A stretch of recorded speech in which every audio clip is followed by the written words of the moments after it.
अभी हमने आजादी का अमृत महोत्सव मनाया है। आजादी का शताब्दी महोत्सव जो हम मनाएंगे तो 25 वर्षों के इस अमृत काल के एक समय सीमा हम सबको तय करनी होगी। स्कूल कॉलेजेस भी तय कर सकते हैं। सौभाग्य से हर शिक्षण संस्थान के लिए देश के अंदर आज राष्ट्रीय शिक्षा नीति घोषित हुई है।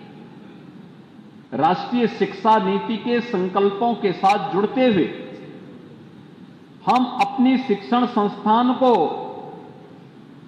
देश और दुनिया के उन आदर्श केंद्रों के रूप में स्थापित करने में क्या योगदान दे सकते हैं।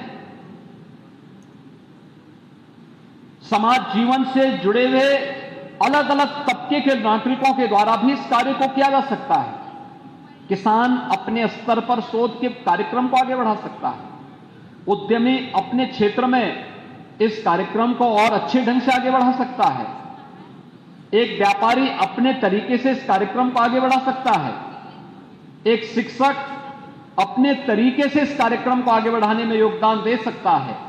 एक सरकारी कर्मचारी अपने स्तर पर इसमें योगदान दे सकता है और समाज जीवन से जुड़ा हुआ हर तबके की भूमिका इसमें होगी। और वे सभी लोग अगर मिलकर के इस कार्यक्रम के साथ जुड़ेंगे तो कोई कारण नहीं कि जब ये देश अपनी आजादी का शताब्दी महोत्सव मना रहा होगा, 100 वर्षों के एक अद्भुत कार्यकाल के साथ जब भारत की आजादी जुड़ रही होगी, तब हम उस समय की पीढ़ी को कहने की स्थिति में होंगे कि देखिए, जब देश की आजादी का अमृत महोत्सव मनाया जा रहा था तब भारत एक विकासशील देश था। आज जब देश अपनी शताब्दी महोत्सव आजादी का मना रहा है, भारत दुनिया की एक सबसे बड़ी आर्थिक महाशक्ति के रूप में स्थापित करते हुए दुनिया का एक विकसित देश है।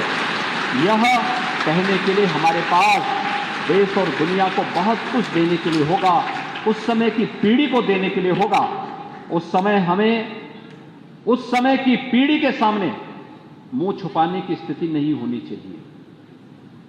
अगर उस समय की पीढ़ी प्रश्न हमसे पूछेगी कि आखिर आपका कंट्रीब्यूशन क्या है, आपका योगदान क्या है इसमें, तब हम कह सकेंगे कि जब आजादी का अमृत महोत्सव मनाया जा रहा था तब हमारा देश विकासशील था, विकास की प्रक्रिया के साथ जुड़ा हुआ था।